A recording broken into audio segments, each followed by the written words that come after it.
وقال النبي صلى الله عليه وسلم نعم na asema mtume alayhi salatu wasalam kwenye hadithi ambayo muttafaqun alayhi, yani kharajahu al-Bukhari wa Muslim, akimwambia Sa'd ibn Abi Waqqas.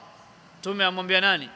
Sa'd ibn Abi Waqqas, innaka lan tunfiqa nafaqatan tabtaghi biha wajha Allah illa ujirta alayha.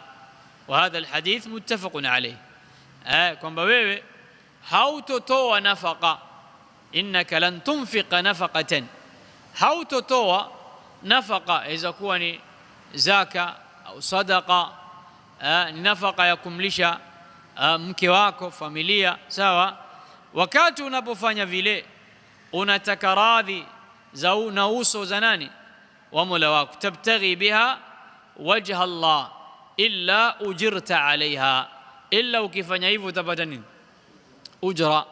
Yani ile nafaka ukitoa ukamlisha mkewe na sadaqa wa ghairiha, unapata thawabu inda Allah subhanahu wa ta'ala. Kama ilivyokuja katika hadithi, hatta luqma tadha fi imra'atika sadaqa, hata kile tonge ambalo wewe wamlisha mkewe, ile tonge unayomtia mkewe mdomoni, ukiwa umetoa kwa kutaka uso wa Allah subhanahu wa ta'ala, basi utapata ajri.